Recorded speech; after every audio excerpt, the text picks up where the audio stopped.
Hello friends, a very good morning to all of you. Welcome back to the channel online Shikshan. So guys, कैसे हैं आप लोग सभी। आज सबसे पहले यही बताएंगे आप सभी कैसे हैं। सभी का स्वास्थ्य अच्छा है? बहुत अच्छे, बहुत बढ़िया। तो सभी को नमस्कार, आप सभी का दिन शुभ हो। तो दोस्तों, हम बात करेंगे डीएलएड 4th सेमेस्टर की हिंदी की क्लास भी मैं ही आपकी ले रही हूँ, आपकी भारी डिमांड पर। जैसा कि आपने कहा था कि मैम हिंदी की क्लास भी आप ही लीजिए, तो लास्ट क्लास हमने टेस्ट की ली थी। आज हम नया टॉपिक शुरू करेंगे, मुहावरे। ठीक है, मुहावरे टॉपिक के ऊपर आज हम चर्चा करेंगे, इसी प्रकरण पर। और यहाँ से बात करें एग्जाम की, तो 1 से 2 प्रश्न मिल जाते हैं आपको, एक एमसीक्यू में और 1 नंबर वाले प्रश्न में 1 प्रश्न तो बिल्कुल मिल जाता है। तो बहुत इजी सा टॉपिक है और टॉपिक बाय टॉपिक कवर करते हुए चलेंगे, कुछ नहीं छोड़ेंगे। जो आपके सिलेबस में आता हो सब कुछ कवर कर ले जाएंगे। ठीक है, मैं भी ठीक हूँ, मैं बढ़िया हूँ। और आप सभी अपने स्वास्थ्य का भी ध्यान साथ साथ दोस्तों रखते रहे, क्योंकि समय ऐसा है तो सबसे ज़्यादा ज़रूरत है कि अपने और अपने परिवार का स्वास्थ्य पर ध्यान रखने की। बहुत सारी बीमारियां आसपास फैली हुई है, तो स्वच्छता का ध्यान रखें, आसपास सफाई का ध्यान रखें और खाने पीने का अच्छे से ध्यान रखें। घर की बनी हुई चीज़ों का ज़्यादा सेवन करें और बाकी आप सभी जानते ही हैं कि कैसे करना है। ठीक है, आप मुझसे ज़्यादा अच्छे तरीके से जानते हैं। तो चलिए, 10 बज चुके हैं, अपनी क्लास की शुरुआत करते हैं। सभी को बुला लीजिए, अपने जो भी दोस्त लोग हैं सभी को एक बार शेयर कर दीजिए लिंक कॉपी करके, फिर हम अपनी क्लास की शुरुआत करते हैं।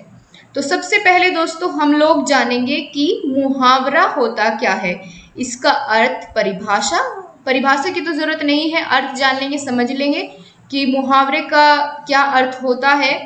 और फिर उसके बाद बहुत सारे क्वेश्चंस प्रैक्टिस करेंगे कि किस तरीके के मुहावरे पूछे जाते हैं एग्जाम में, उस पर हम यहाँ चर्चा करेंगे। ठीक है, तो चलिए सबसे पहले जानें कि मुहावरा होता क्या है। दोस्तों, मुहावरा जो शब्द है यह अरबी भाषा का शब्द है। मुहावरा कैसा शब्द है? यह अरबी भाषा का शब्द है। और बात करें कि इसका अर्थ क्या होता है, तो मुहावरा अरबी भाषा का शब्द है, जिसका शाब्दिक अर्थ अगर बात करें तो शाब्दिक अर्थ क्या होता है मुहावरे का शाब्दिक अर्थ होता है अभ्यास करना। ठीक है, क्या करना? अभ्यास करना ही मुहावरे का शाब्दिक अर्थ होता है। और मुहावरा का शब्दार्थ बोलचाल की भाषा में बातचीत अथवा अभ्यास कहलाता है। बातचीत भी हम इसको बोल सकते हैं अथवा अभ्यास। तो अरबी भाषा का शब्द है कौन सा? मुहावरा, जिसका शाब्दिक अर्थ होता है, मुहावरे का शाब्दिक अर्थ होता है अभ्यास करना, बातचीत करना। ठीक है, तो ये होता है, इसके बारे में, अर्थ के बारे में हमने चर्चा कर ली है। इसके बाद हम दोस्तों थोड़ा और इसके बारे में विश्लेषण कर लेते हैं कि विशेषताएं क्या होंगी, क्यों हम इसका यूज करते हैं। देखिए दोस्तों, हिंदी में मुहावरा विलक्षण अर्थ देने वाले वाक्यांश के रूप में प्रयोग किया जाता है। यहाँ पर हम इसका अर्थ जो है अभ्यास नहीं कहते, वो इसका शाब्दिक अर्थ होता है। लेकिन अगर मुहावरे का यहाँ पर ओवरऑल प्रयोग देखें, क्यों इसका प्रयोग करते हैं और इसका एक सही अर्थ क्या होता है, जिस रूप में हम इसे प्रयोग करते हैं, तो वह होता है विलक्षण अर्थ देने वाले वाक्यांश। क्या होगा मुहावरे में? हिंदी को हम किस रूप में प्रयोग करते हैं? विलक्षण अर्थ देने वाले वाक्यांश के रूप में। ऐसा वाक्यांश जो समान अर्थ का बोध न कराकर किसी विलक्षण या किसी अन्य अर्थ का बोध कराता है। ये परिभाषा किसने दी है? डॉक्टर वासुदेव नंदन प्रसाद ने। आपको ये परिभाषा देकर के पूछ ली जा सकती है किसकी परिभाषा है, तो बहुत इजी सा है, आपने जान लिया। मुहावरे का अर्थ होता है विलक्षण अर्थ देने वाला वाक्यांश। यही परिभाषा किसने दी? वासुदेव नंदन प्रसाद जी ने। ठीक है, अब यहाँ देखिए आप, मुहावरे की विशेषताओं की अगर हम बात करें, मुहावरे क्या क्या इनकी विशेषताएं हैं और किस तरीके से लोकोक्तियों से अलग है, वह भी आप यहीं पर जान लेंगे। मुहावरे पूर्ण वाक्य नहीं होते हैं, जबकि लोकोक्तियां पूर्ण वाक्य होती है, अपने आप में पूर्ण अर्थ देती है। लेकिन यहाँ पर ये पूरा अपने आप में अर्थ नहीं देते हैं, इन्हें वाक्य की जरूरत पड़ती है। इसीलिए हम कह सकते हैं मुहावरे अपने आप में पूर्ण वाक्य नहीं होते हैं। मुहावरे प्रसंग के अनुरूप अर्थ देते हैं। जहां भी जिस प्रसंग में हम उनका उपयोग करते उसी के अनुसार अपना अर्थ देते हैं। अलग अलग प्रसंग में अलग अलग उनका अर्थ हो जाता है। मुहावरे की रचना में लगे शब्द नहीं बदले जाते हैं, यानी मुहावरा एक बार जैसे बना दिया गया, हमें उसे एज इट इज प्रयोग करना होता है, हम उसके शब्दों में फेर बदल नहीं कर सकते।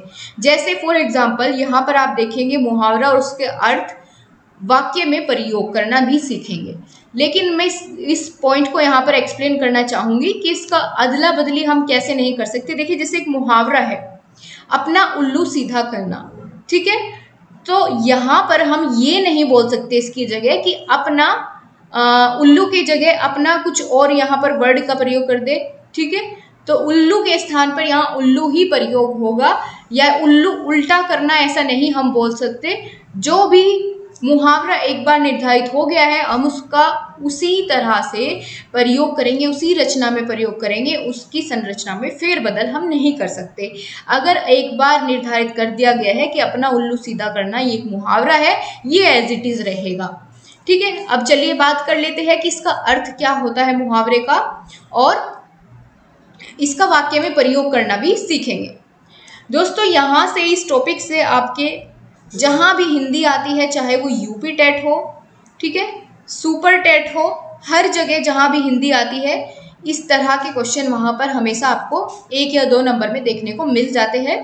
तो इसकी इम्पोर्टेंस कम नहीं है, एक एक नंबर से मेरिट में नाम आ जाता है और एक एक नंबर से मेरिट से बाहर हो जाते हैं, पॉइंट से भी।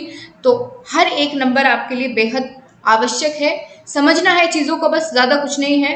तो चलिए, अपना उल्लू सीधा करना, इस मुहावरे का अर्थ होता है अपना स्वार्थ सिद्ध करना। जैसे फॉर एग्जाम्पल यहाँ दिया गया है, राकेश जी ने अपना उल्लू सीधा करने के लिए आपसे बड़े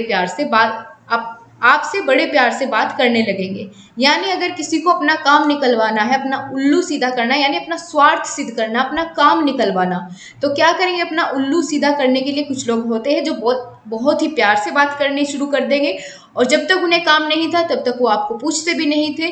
तो इसे कहते हैं अपना उल्लू सीधा करना, यानी अपना काम निकालना, स्वार्थ सिद्ध करना।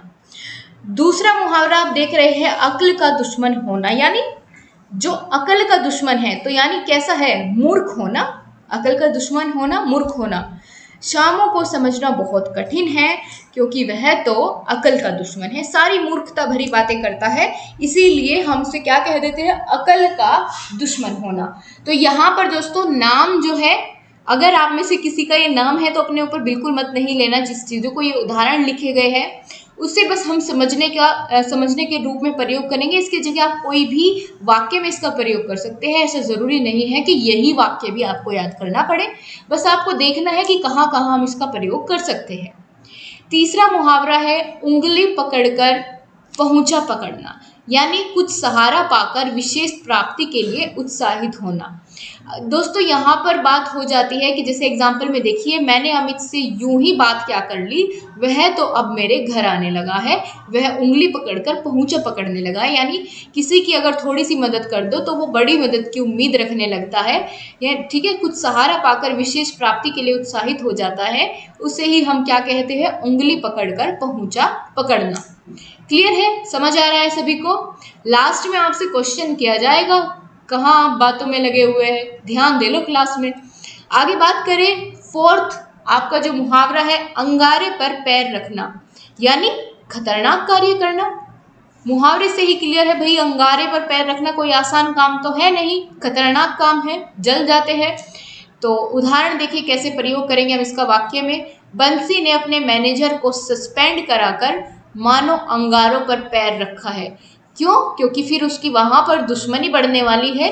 इसी तरीके से हम कह सकते हैं कि कोई भी खतरनाक कार्य करना जिसका परिणाम बाद में बुरा हो, उस काम को करना, यानी अंगारे पर पैर रखना। आगे बात करते हैं, अपना सा मुंह लेकर रह जाना, यानी विफल मनोरथ रह जाना। किसी काम में सफल नहीं होते तो क्या होता है, अपना सा मुंह लेकर रह जाते हैं। इस मुहावरे का प्रयोग आपने बहुत बार सुना होगा। देखिए, जब मैंने रोहित की गलती सिद्ध कर दी तो वह अपना सा मुंह लेकर रह गया। इसको हम बहुत सारे वाक्यों में प्रयोग कर सकते हैं। आप बताइए कहाँ कहाँ और प्रयोग कर सकते हैं। ठीक, बिल्कुल सही। आगे बढ़ते हैं, अधजल गगरी छलकत जाए, बहुत ही इंपॉर्टेंट है, पूछा जाता है। ओझे व्यक्ति का इतरा कर चलना, यानी जो व्यक्ति, ओझे से मतलब है कि जिसको कम ज्ञान होता है वह ज्यादा दिखाता है कि मेरे पास बहुत ज्यादा ज्ञान है, वो ऐसे दिखाता है, शो ऑफ करता है। ठीक है, इसी तरीके से यहाँ पर वाक्य में प्रयोग किया गया है कि पुनीत इतना बड़बोला है कि बिल्कुल ऐसा है जैसे अधजल गगरी छलकत जाए। या फिर आपने देखा होगा दोस्तों, कुछ लोग ऐसे होते हैं अपनी ही तारीफ खुद करते रहते हैं कि मेरे घर में ये है, मेरे पास इतनी सारी चीजें हैं, और आखिर में होता कुछ नहीं है। तो ऐसे स्थान पर हम किस मुहावरे का प्रयोग करेंगे? अधजल गगरी छलकत जाए, यानी जो आधी भरी गगरी होती है, गगरी मतलब घड़ा होता है, जो आधा पानी का घड़ा होता है, आधा भरा हुआ, तो वो ज्यादा छलकता है, लेकिन जो घड़ा पूरा भरा होता है पानी का, वो बिल्कुल नहीं छलकता है। इसी तरीके से हम कह सकते हैं कि अधजल गगरी छलकत जाए, इस मुहावरे का हम प्रयोग इस तरह से कर सकते हैं। आगे है अपने पैरों पर खड़ा होना, स्वावलंबी होना। अपने पैरों पर खड़ा होना ये मतलब नहीं है कि आज सभी अपने पैरों पर खड़े हो सकते हैं। ठीक है, जिसमें कोई शारीरिक रूप से कमी नहीं है वो सभी अपने पैरों पर खड़े हो सकते हैं, लेकिन यहाँ उस बात से मतलब नहीं है। यहाँ दोस्तों आत्मनिर्भर होना यानी स्वावलंबी होना ही पैरों पर खड़ा होना कहलाता है। यानी जब आप लोग अध्यापक एवं अध्यापिकाएं बन जाते हैं, तब आपके घर वाले कहेंगे कि हमारे बच्चे अपने पैरों पर खड़े हो गए हैं, हमें उनकी फिक्र करने की अब कोई ज़रूरत नहीं है। ठीक है, तो इस तरीके से हम इस मुहावरे का प्रयोग करते हैं। आगे बात करते हैं अपने मुंह मियाँ मिट्ठू बनना, यानी अपनी प्रशंसा स्वयं करना। मैं बहुत अच्छा इंसान हूँ, मेरे से अच्छे इस दुनिया में कोई नहीं है। तो इस तरह की अपनी अपनी तारीफें करना, अपने बारे में बहुत फेंकना, यानी अपने मुंह मियाँ मिट्ठू बनना। तारीफ वो होती है जो दूसरों के द्वारा की जाए, और आजकल का ज़माना तो ऐसा है कि हम अपनी तारीफ खुद ही कर लेते हैं। ठीक है, आगे बढ़ते हैं, चलिए। अक्ल का अंधा, क्या कहेंगे? अक्ल का अंधा क्या अर्थ होता है इस मुहावरे का? यानी मूर्ख होना। पंकज से तो बात करना मूर्खता है, क्योंकि वह समझाने पर भी नहीं समझता, मानो वह अकल का अंधा हो। यानी जो समझाए से भी ना समझे, कितना भी समझाने की कोशिश कर लो, नहीं समझ आता है अगले को, तो उसे हम क्या कहेंगे? अक्ल का अंधा होना, यानी मूर्ख है, नहीं समझ आ रहा है। तो अब जो अगला मुहावरा है ये बहुत ही इंपॉर्टेंट है, आस्तीन का सांप होना, यानी विश्वासघाती होना। कुछ दिन पहले मैंने आप पर विश्वास किया था, पर आप हमें धोखा दे गए। आज मुझे लगता है कि आप आस्तीन के सांप हो। यानी इस तरीके से किसी से उम्मीद नहीं होती कि ये आपका कोई दोस्त होता है। ठीक है, अनफॉर्चुनेटली कोई ऐसा काम कर देता है कि जो आपके खिलाफ हो, आपको धोखा दे देता है। तो ऐसे में आप लोग क्या बोलें कि यार ये तो मेरा आस्तीन का सांप निकला, हमेशा मेरे साथ रहता था। आस्तीन मतलब हमेशा साथ रहने वाला, और वही विश्वासघात कर दे तो उसे क्या कहेंगे? आस्तीन का सांप होना। आगे है आग में घी डालना, जो काम कौन करता है आग में घी डालने का? बताइए। चलिए, आग में घी डालना यानी क्रोध भड़काना। दो परिवार में आपने देखा कि लड़ाई हो रही है, और वहां जाकर आग में घी डालने का कार्य किया, यानी वहां पर एक दूसरे की और चुगली कर दी लड़ाई लगवाने के लिए, तो उसे हम क्या कह देते हैं? आग में घी डालना, यानी उनका क्रोध और बढ़ाना। आगे बात करते हैं ईंट से ईंट बजाना, यानी बर्बाद कर देना, जैसे के साथ तैसा करना, बर्बाद कर देना, उसे क्या कहेंगे? ईंट से ईंट बजाना। यानी परिवार वाले कितने एकजुट क्यों न हो, मोहल्ले वाले ईंट से ईंट बजाने में सक्षम होते हैं। क्या बात है, क्या मुहावरा यहाँ पर वाक्य दिया गया है प्रयोग करके। तो इसे क्या कहते हैं? ईंट से ईंट बजाना। आगे बात करें ईद का चांद होना, बहुत पूछा जाता है प्रश्न, यानी बहुत ही लंबे समय के बाद दिखाई देना। आपसे ज़्यादातर इतना पूछ लिया जाता है कि इस मुहावरे का क्या अर्थ है, और अगर आ जाता है वेरी शॉर्ट में तो फिर वाक्य में प्रयोग करने को भी बोल दिया जाता है। ईद का चांद होना यानी बहुत ही लंबे समय के बाद दिखाई देना। ठीक है, अब जैसे लॉकडाउन के बाद सब दोस्त आपस में मिलेंगे तो क्या कहेंगे? यार तो ईद का चांद हो गया था, क्योंकि बहुत लंबे समय के बाद दिखाई दिया। ठीक है, घर से बाहर निकला। आगे बात करते हैं उल्टी गंगा बहाना, यानी उल्टा काम करना। पिंकी को कितना भी समझा लो, लेकिन वह उल्टी गंगा बहाती है, यानी कितना भी सही तरीके से समझाए वो है उसका अर्थ कैसे निकालती है? उल्टा ही निकालती है। आगे बात करते हैं उड़ती चिड़िया पहचानना, यानी मन की बात जानना। राजन को धोखा देना सरल नहीं है, वह तो उड़ती चिड़िया पहचानता है। यानी सामने वाले के मन में जो बात चल रही होती है उसको पहचान लेता है, जान लेता है, उसे कहते हैं उड़ती चिड़िया पहचानना। अब यहाँ पर आपको कुछ और मुहावरे दिए गए हैं जिनका वाक्य में प्रयोग आपको करना है। इनमें से किन्हीं भी 5 मुहावरों का वाक्य में प्रयोग करके आप दिखाएंगे। यहाँ पर सिर्फ मुहावरे और उनके अर्थ मैं अब आगे बताऊंगी। आपने यहाँ पर ये काफी सारे एग्जाम्पल्स देख लिए, सीख लिया कैसे इनका हम वाक्य में प्रयोग करते हैं। तो इसलिए अब आपको इनमें से कोई भी 5 सेलेक्ट करके उनका वाक्य में प्रयोग करके कमेंट बॉक्स में बताना होगा। आप अपनी मर्जी से कोई भी 5 चूज कर लीजिएगा, स्क्रीनशॉट लेके रख लीजिए, बाद में फिर इसको कमेंट में जब क्लास खत्म हो जाएगी उसके बाद करना, ठीक है। अभी यहाँ ध्यान दीजिए, हाथों के तोते उड़ना यानी होश उड़ना, इसका अर्थ क्या हो जाएगा, होश उड़ना। हाथ पांव मारना यानी असफल प्रयत्न करना, हाथ पांव मारना यानी जब बस में कुछ नहीं होता है, हाथ पांव मारता है इंसान इधर उधर, फिर भी उसे सफलता नहीं मिलती, यानी असफल प्रयत्न करना। हवा बांधना यानी दिखावा करना।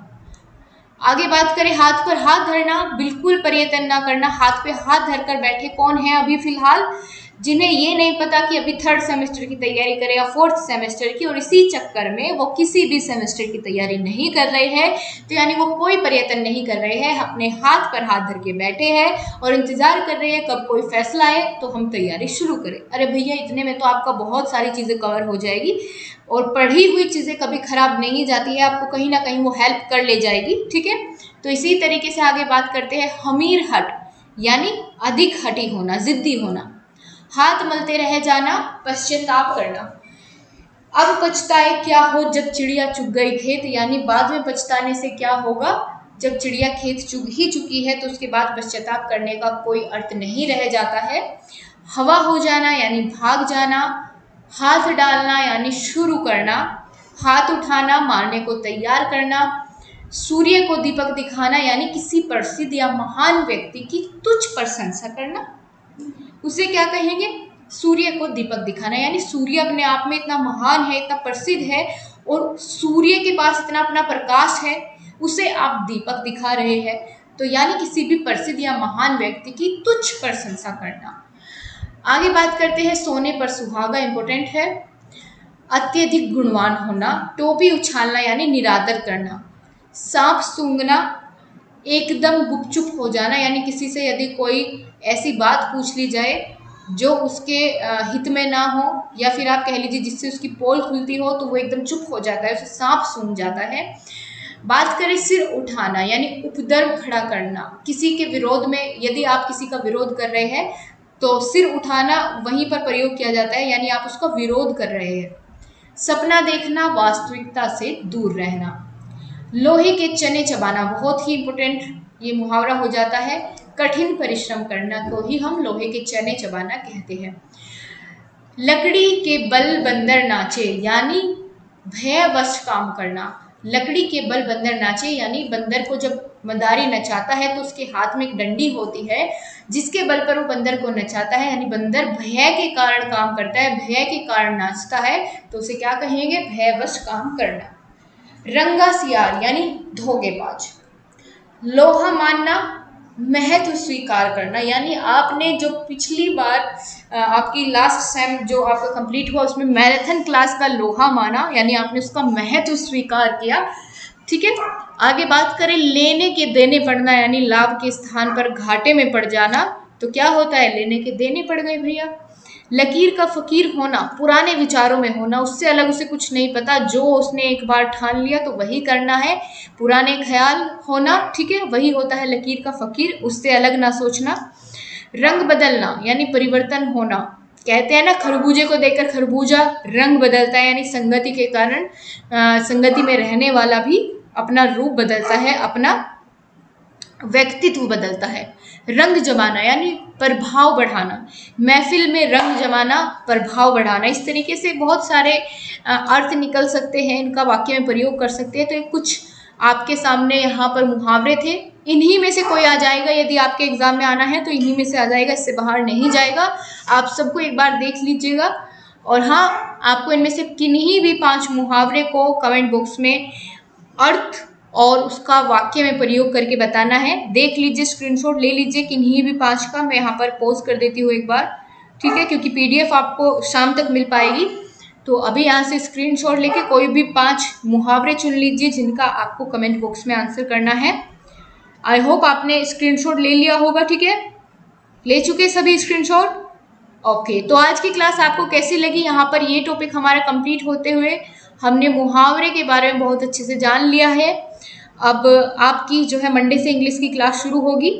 So thank you so much guys. आपसे फिर मुलाकात होगी शाम वाली क्लास में 4 बजे। 4 बजे की क्लास में ठीक 4 बजे नोटिफिकेशन जाए ना जाए आपको ऑनलाइन आ जाना है, ठीक है। और टेलीग्राम ग्रुप नहीं ज्वाइन किया है तो कर लीजिएगा।